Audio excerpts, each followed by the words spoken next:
So we have to back up and talk about how we define community, because there's lots of different ways to define community. And I've got a couple of them listed up here, and if you're interested, then this is the time to jot those down on your handouts. We define community in lots of different ways. And the reason that I'm sharing this is to acknowledge it, but also to move you away from a point of using a definition of community as an excuse for not acting. Okay? And that may seem sort of odd, but I've worked with a lot of organizations that do that. Okay? Community can be defined by some sort of shared experience, whether it's a historical experience, a cultural experience. It can be defined by a knowledge, an affiliation, an interest, a passion that you share with other people. And that can be across the globe, through generations. It can be defined by demographics, by identity, by those social economic factors that sometimes are imposed upon people. You're put into a class or a community whether you want to be or not. And it can also be defined by location and geography. So at the heart of this is some sort of connection and belonging with other people. And the simplest place to start as you're thinking about doing this and putting this into action is to start with location and geography. All those other factors are still important, and I'm not discounting them, but start with where you live and where you work. Think about your neighborhood, think about your community, and you have an opportunity to define that community any way you want, the community that you serve. The responsibility with that is that once you define a community, that's the community you must serve. And I mean all of that community, not all at once. That's impossible. But you can't then be exclusive or decide that you are serving this region, this town, this province, this country, whatever it is, and say, well, we serve these people, but we don't serve these people. I once worked with a group in Chicago. I had this consultation about community engagement, and they had just gone through a major strategic planning process. And very boldly in their strategic plan, they said, we claim Chicago. We are the primary organization. We claim this whole community, which in Chicago means that whole metropolitan area. They call it Chicagoland, but it's the, not just the city, but the whole area, the whole metropolitan area. So I said, you have told me what your community is. So that is the community you need to be serving. Oh, no. We work with this neighborhood and this group of teachers and this school and this, but we don't work with this group. We don't work with that group. We've had nothing to do with this neighborhood. They're trouble. Do you see where I'm going with this? That doesn't work. So you have the power to define the community that you're trying to serve. And sometimes your mission and vision statement already tell you what you're supposed to be doing. You've already done that. But that's the community you should be serving. All of it. Okay? Okay, so now I want you to take a moment and look at this chart on the bottom of page 5, and I want you to look at these statements and think about what of these statements is community engagement, what is not community engagement. So I'm going to give you just a minute to do that. And the clue is that in each of these pairs, one is and one is not. So just take a minute and do that, and then we're going to talk about it.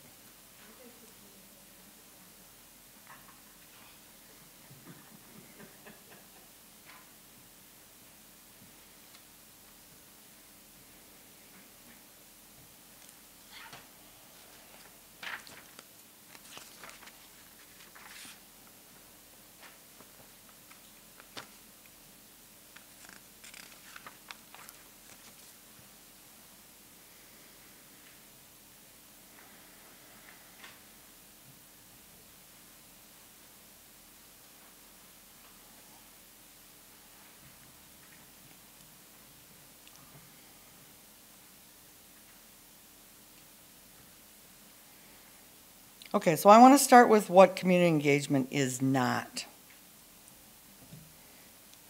And you have this on page 6, you have it in the chart. So,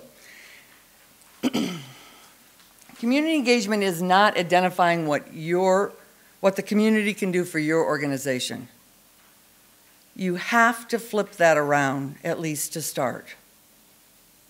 You have to be thinking about what the community needs and what your organization can do to serve and help that community. If it is about you, what can we get from the community? You've just closed the door and probably done more damage than you imagine. Okay, so here's the paradigm shift. We have to shift our thinking. Okay? And related to that, if you think you're doing community engagement because you have occasional stakeholder meetings, you've had your town hall meetings,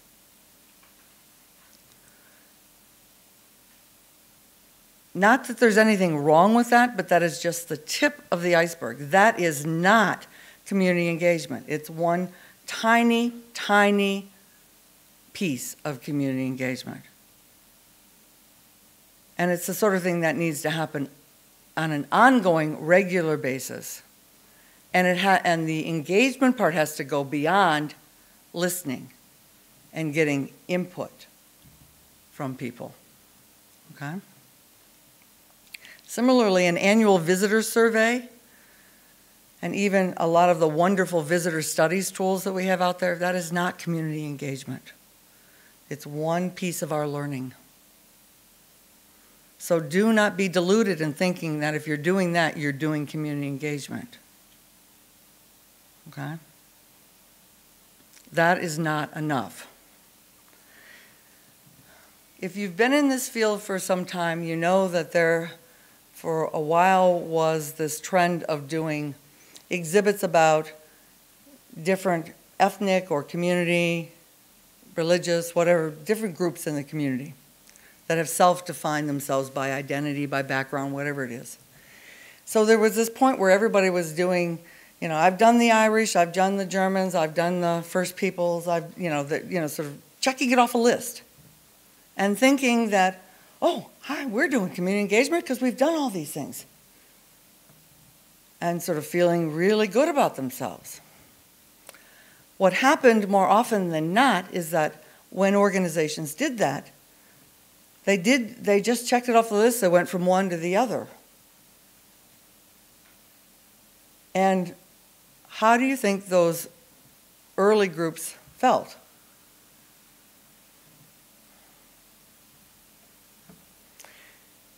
Have any of you been on a one-night stand? Yeah? That's about how it feels from the community perspective. It doesn't feel good. It feels great in the moment, but then you think, well, I'm all excited, I'm ready, I'm all engaged, and drop like a hot potato. So I'm not saying that there's anything wrong with those approaches, that they're important and they're wonderful in the moment, but what we have to be thinking about is long-term relationships, not short-term engagements. You see the difference? So just in terms of reaching out to people and working with people and starting those relationships, none of that happens overnight. You know, like any relationship in our life, it takes time. You have to understanding and build trust and respect, and you go through all these stages.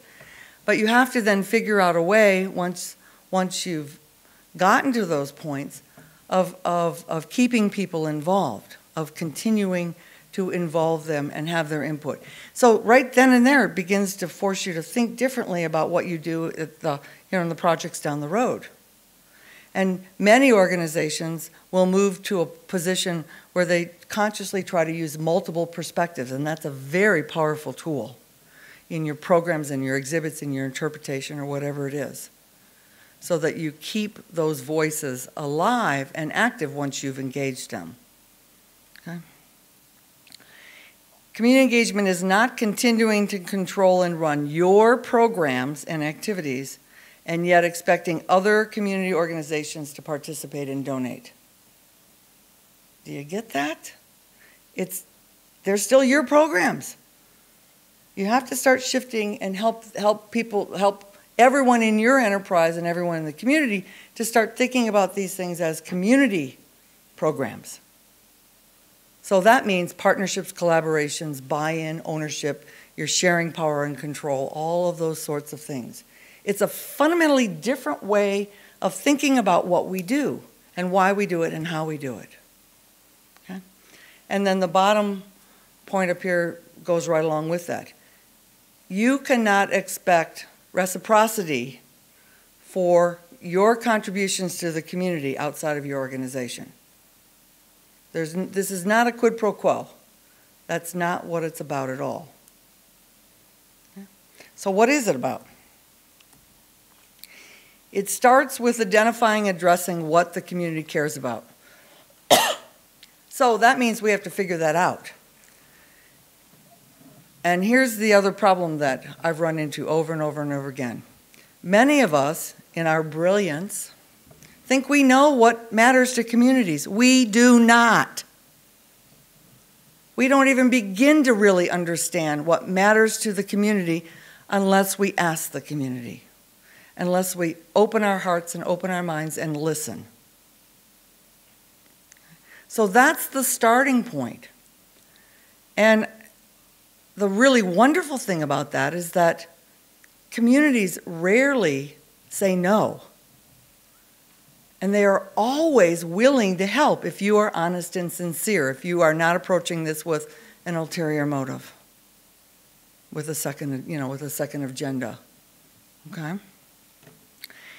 So it's about doing things that really matter in your community. And activities focused on, and here's the 3 magic words: building better communities. And the reason that those are magic words is because everybody wants to do that. Every person, every organization, every group in your community wants to do that. Okay? So it is about establishing long-term relationships and partnerships with other organizations. Okay? There's no quick fix to this. It does not happen overnight. It's a fundamentally different way of thinking and acting. And so you have to put work into it, the way you put work into any other relationship that's important in your life. Okay? And keep working at it. It is about working with other community groups to plan and offer your programs and activities and sharing all of those things that go with that. The risk, the resources, the rewards, or the failures. And if you are in an organizational learning mindset, there are no failures. Okay? Because a program can flop. It may not make the money you want or whatever you initially assume are the outcomes, but if you've established a relationship and you've learned from it and it's going to be better the next time, it's been a success. And you should celebrate it and just do better the next time around. So there is a lot of useful information about what partnerships and collaborations really are and how to do those, and we will go into that in further depth and really work with that in the workshop. We don't have time tonight, so I'm just trying to introduce that to you tonight. It is community engagement. If you want to do this, you have to be willing to get involved in other community organizations' activities. You have to be in the community. You have to be contributing community. As individual citizens, and I know many of us wear many hats, but we need to start celebrating that. Not getting angry about it because all of people's energy is not coming to your organization. And we have to start participating and supporting other community organizations' activities if we want them to be in a relationship and eventually become partners with us. Okay? So the lesson into this is that community engagement must first be about the community and its needs and issues. So it's, this concept of paying it forward, that's very descriptive of what community engagement's about.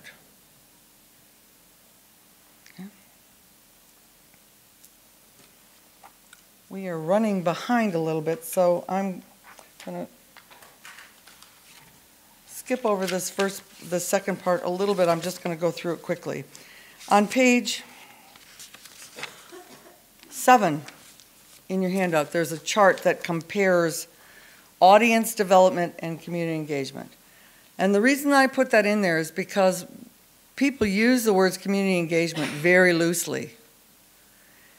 And there is a difference between audience development and community engagement. So I'll just move through this very quickly, and then you can read and think about it in a little bit more depth. There's nothing wrong with audience development. It's a very important part of what we do. So please understand that I'm not discounting that at all. But do not confuse these two. If you're really focusing on marketing and audience development, don't call it community engagement. Okay? It's the same thing as if you're offering programs, that does not mean that you are engaging the community. There's nothing wrong with programs, and they are an important tool in the toolkit. But that alone is not community engagement, so don't delude yourself and think you're doing it. Okay? So let's compare these very quickly. So audience development is, for the most part, a short-term marketing strategy. You're focusing on marketing an event, a program, a season, or it's an annual strategy. Okay? Community engagement is long-term, and it's an organizational development strategy. It's changing your whole organization. Okay? Whereas audience development identifies potential audiences and markets the services that you already have, in community engagement, you are trying to figure out how the things that you do can transform to become more relevant to the community. And of course, that starts with understanding community needs. Okay? That lens of understanding community needs helps you to rethink everything that you're doing and look at it in new ways. Okay? In audience development, of course, your focus is on increasing your visitation, bringing people from the community to your organization. In many organizations, that also means building a membership program. In community engagement, you're focusing on looking outward and establishing partnerships and collaborations with other community organizations. So it's an external look rather than an internal look. Okay. That internal look in audience development says, how can the community help us and serve us? If more people come, then we get more money, then we get more credibility and more marketing and more public relations and all that sort of thing. It's very different for community engagement. It's looking at how can we, working with others, address larger community needs. And I stress the working with others because this is not about just doing more and more and more. Okay? It's figuring out new ways to work with others to address what matters. Rarely are you taking this on by yourself. So in audience development, it's going to involve your public relations, your marketing, your education staff. Community engagement, as I said in Paradigm Shift 2, has to involve everyone in your enterprise. You can't delegate this to a department or a couple of people. Oh, you do it. You're the community outreach person. You do this. You're going to fail. That person's going to fail. You are setting somebody up for failure. It has to involve every single person in the enterprise. And I mean passionately. You have to have that passionate commitment to this or it's not going to work. From the board and the governance on to everyone.